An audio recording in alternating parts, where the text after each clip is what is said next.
249.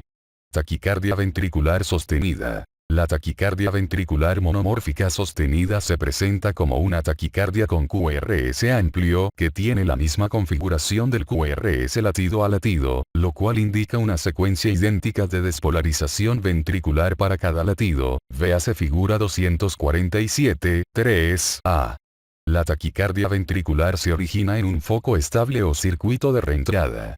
En la cardiopatía estructural, el sustrato suele ser un área irregular de fibrosis debido a infarto, inflamación o cirugía cardíaca previa que crea vías de reentrada anatómica o funcional, véase figura 247, 5.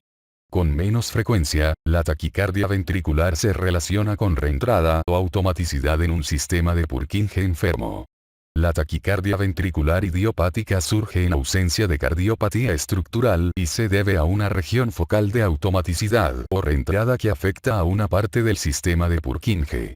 El cuadro clínico inicial varía según la frecuencia de la arritmia, la función cardíaca subyacente y la adaptación autonómica en respuesta a la arritmia. Mientras que la taquicardia ventricular rápida, más de 200 latidos por minuto, por lo general causa hipotensión que puede presentarse como síncope, los pacientes con función cardíaca normal pueden tolerar la taquicardia ventricular rápida, y aquellos con disfunción del ventrículo izquierdo grave quizás experimenten síntomas de hipotensión, incluso si la taquicardia ventricular es más lenta de 150 latidos por minuto.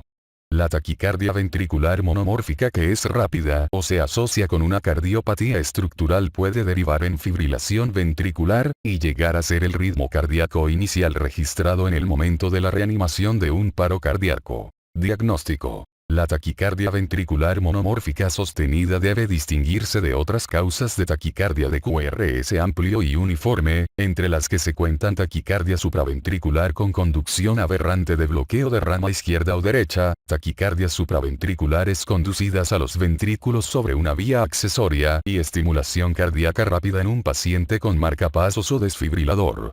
En presencia de cardiopatía conocida, la taquicardia ventricular es el diagnóstico más probable de una taquicardia con QRS amplio. La estabilidad hemodinámica durante la arritmia no excluye la taquicardia ventricular. Se valoraron varios criterios electrocardiográficos para distinguir la taquicardia supraventricular con la aberración de la taquicardia ventricular. La presencia de disociación auriculoventricular por lo regular es un indicador confiable de taquicardia ventricular, figura 249, 1, pero las ondas P pueden ser difíciles de definir. Una onda P después de cada QRS no excluye la taquicardia ventricular porque es posible que surja una conducción 1 desde el ventrículo hacia la aurícula. Una onda R monofásica o complejo RS en ABR o concordancia de B1 a B6 de las ondas monofásicas R o S también son relativamente específicas de taquicardia ventricular, figura 249, 1. Asimismo se han descrito otros criterios morfológicos para el QRS, pero todos tienen limitaciones y no son muy fiables en personas con cardiopatía grave. En pacientes con bloqueo de rama conocido, las mismas características morfológicas del QRS durante la taquicardia que durante el ritmo sinusal sugieren una taquicardia supraventricular en lugar de una taquicardia ventricular, pero esto no es del todo fiable. En ocasiones se requiere un estudio electrofisiológico para el diagnóstico definitivo. A veces, las distorsiones por ruido y movimiento en las grabaciones de telemetría pueden simular una taquicardia ventricular. Su reconocimiento rápido puede evitar pruebas e intervenciones innecesarias. Cuando la función del ventrículo izquierdo está deprimida o hay indicios de enfermedad estructural del miocardio, la reentrada relacionada con una cicatriz es la causa más probable de la taquicardia ventricular monomórfica sostenida. Las cicatrices se sospechan en el electrocardiograma por ondas Q patológicas. En el ecocardiograma o en imágenes nucleares, por anomalías segmentarias del movimiento de la pared ventricular izquierda o derecha, y durante la resonancia, por las áreas de realce tardío de gadolinio, véase figura 247, 5. Tratamiento y pronóstico. Las medidas terapéuticas iniciales siguen las pautas de apoyo cardíaco vital avanzado, ACLS.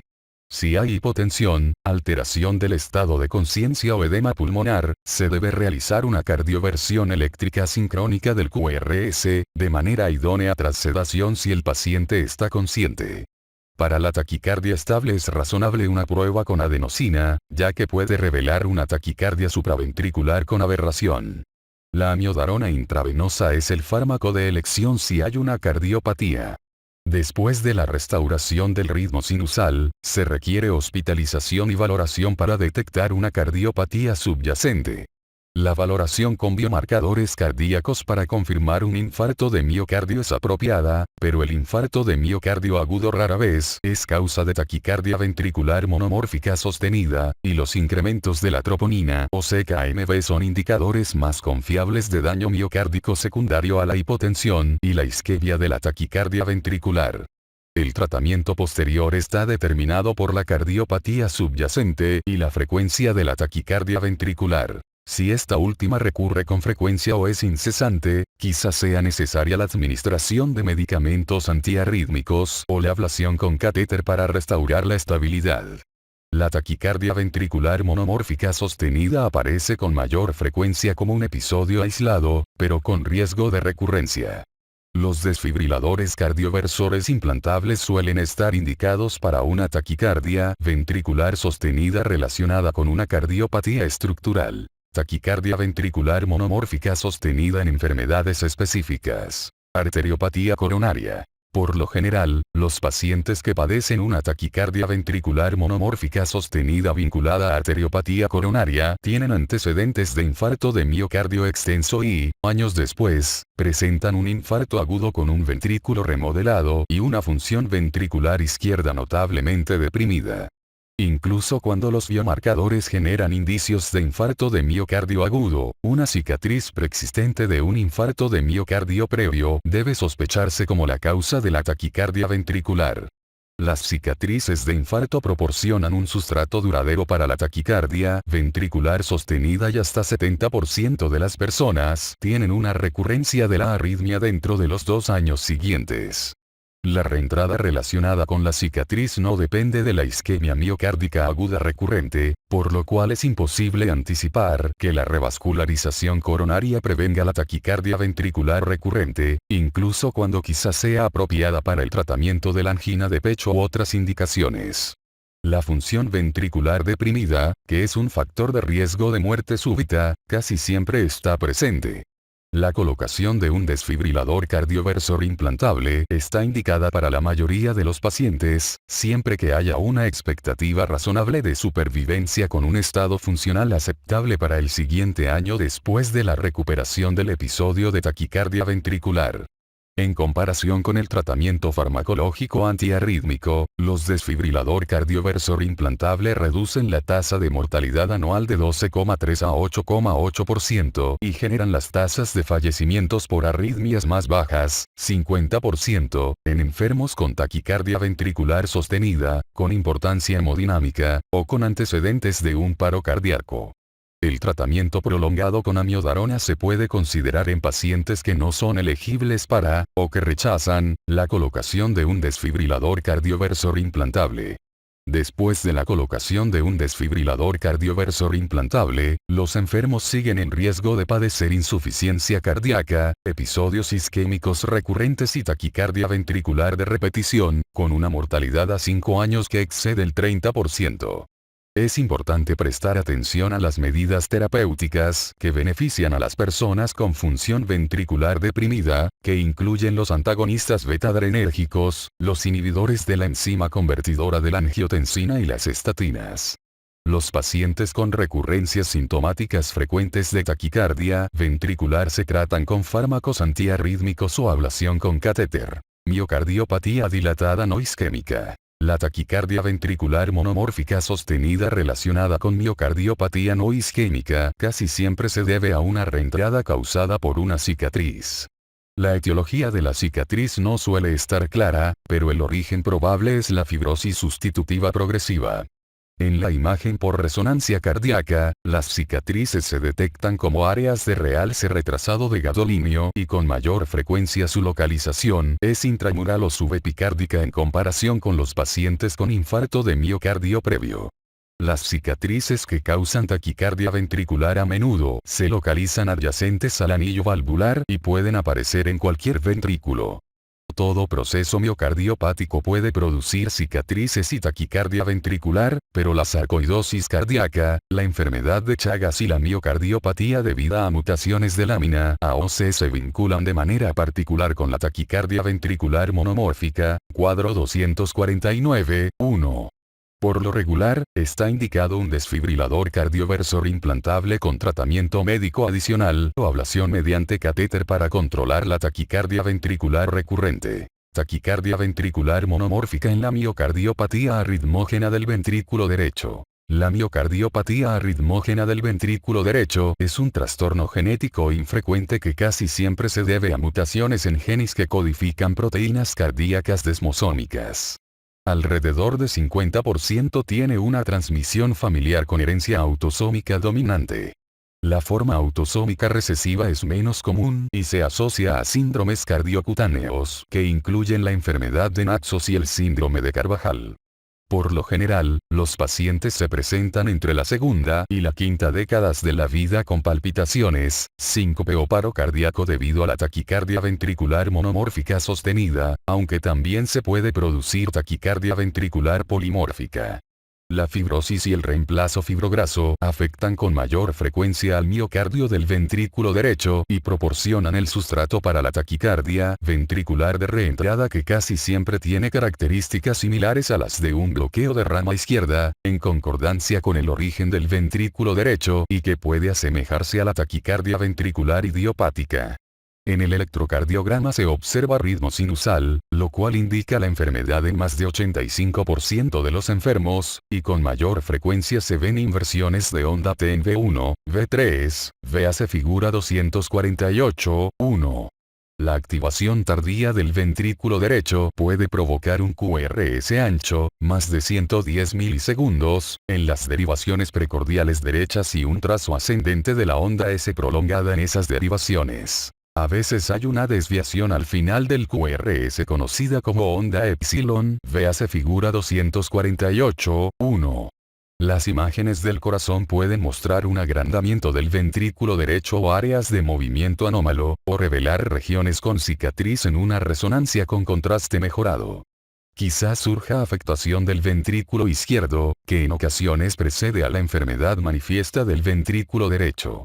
La insuficiencia cardíaca es poco frecuente, excepto en las últimas etapas, y es posible anticipar la supervivencia hasta la edad avanzada siempre que se pueda controlar la taquicardia ventricular. Se recomienda la colocación de un desfibrilador cardioversor implantable.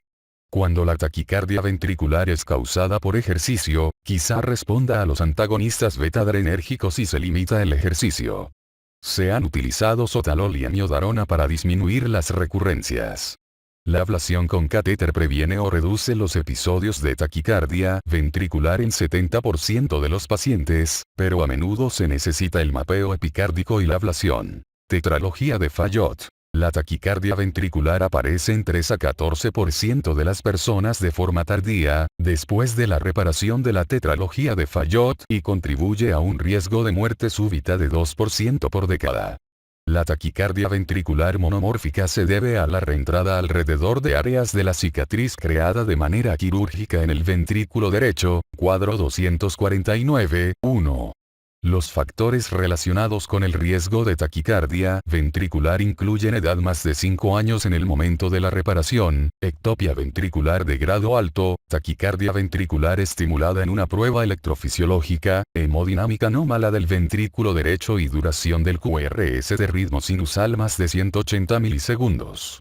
En general, está indicada la colocación de un desfibrilador cardioversor implantable en los enfermos que tienen un episodio espontáneo de taquicardia ventricular, pero no se han establecido los criterios para un desfibrilador cardioversor implantable profiláctico en otros pacientes.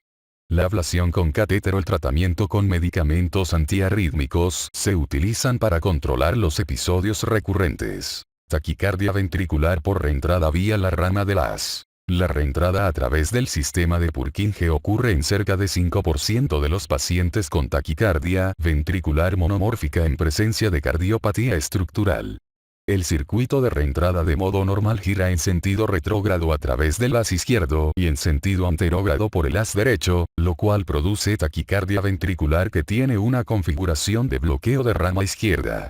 La ablación con catéter de la rama del haz derecho anula esta taquicardia ventricular.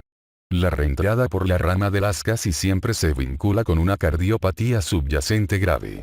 Otras taquicardias ventriculares causadas por cicatrices a menudo están presentes y casi siempre requieren tratamiento adicional o colocación de un desfibrilador cardioversor implantable. Taquicardia ventricular monomórfica idiopática. En personas sin cardiopatía estructural, por lo general la taquicardia ventricular idiopática aparece con palpitaciones, aturdimiento y, en ocasiones, síncope, a menudo provocado por estimulación simpática durante el ejercicio o malestar emocional. Las características morfológicas del QRS de la arritmia sugieren el diagnóstico, ver más adelante. El ritmo sinusal en el electrocardiograma es normal. Las imágenes del corazón muestran función ventricular normal y no hay indicios de cicatriz ventricular. En ocasiones, una persona con cardiopatía estructural tiene una taquicardia ventricular idiopática concomitante, sin relación con la enfermedad estructural. La muerte súbita es inusual. Las taquicardias ventriculares del infundíbulo se originan a partir de un foco, por lo general con características que coinciden con la automaticidad desencadenada. La arritmia puede presentarse con taquicardia ventricular sostenida, taquicardia ventricular no sostenida o contracciones ventriculares prematuras a menudo causadas por el ejercicio o malestar emocional. Las andanadas repetidas de taquicardia ventricular no sostenida, que pueden ocurrir de forma incesante, se conocen como taquicardia ventricular monomórfica repetitiva y propician miocardiopatía por taquicardia con función ventricular deprimida que involuciona después de la supresión de la arritmia. La mayoría de los casos se origina en el infundíbulo del ventrículo derecho, lo cual da lugar a una taquicardia ventricular cuyas características corresponden a un bloqueo de rama izquierda en V1 y un eje que se dirige hacia abajo, con ondas R grandes en las derivaciones 2, 3 y AVF, véase figura 247, 2. La taquicardia ventricular idiopática también puede surgir en el infundíbulo del ventrículo izquierdo o en las capas profundas del miocardio que se extienden a lo largo de la raíz aórtica. Se sospecha el origen en el ventrículo izquierdo cuando las derivaciones V1 o V2 tienen ondas R prominentes, cuadro 249, 1. Aunque esta morfología típica del QRS en el infundíbulo favorece la taquicardia ventricular idiopática, algunas miocardiopatías, en especial las cardiomiopatía ventricular derecha arritmógena, pueden causar contracciones ventriculares prematuras o taquicardia ventricular de esta región. Excluir estas enfermedades es una estrategia inicial de valoración. La taquicardia ventricular intrafascicular del ventrículo izquierdo presenta una taquicardia ventricular sostenida que tiene características similares a un bloqueo de rama derecha. A menudo su causa es el ejercicio y se observa con mayor frecuencia en varones que en mujeres. El mecanismo es la reentrada en las ramificaciones septales del sistema de Purkinje del ventrículo izquierdo o cerca del mismo. Tratamiento de la taquicardia ventricular idiopática. Se requiere tratamiento para los síntomas o cuando las arritmias, frecuentes o incesantes, deprimen la función ventricular. Los antagonistas beta-adrenérgicos son el plan terapéutico de primera elección. A veces son eficaces los bloqueadores de los conductos del calcio no dihidropiridínicos, diltiazem y verapamilo. La ablación con catéter está indicada para los síntomas graves o cuando los antagonistas o los beta bloqueadores de los conductos del calcio no son eficaces o no se desea su uso. La eficacia y los riesgos de la ablación con catéter varían según el sitio de origen específico de la taquicardia ventricular, pero es la más favorable para las arritmias que se originan en el infundíbulo del ventrículo derecho. El fracaso de la ablación a menudo se debe a la incapacidad de iniciar la arritmia para el mapeo en el laboratorio de electrofisiología.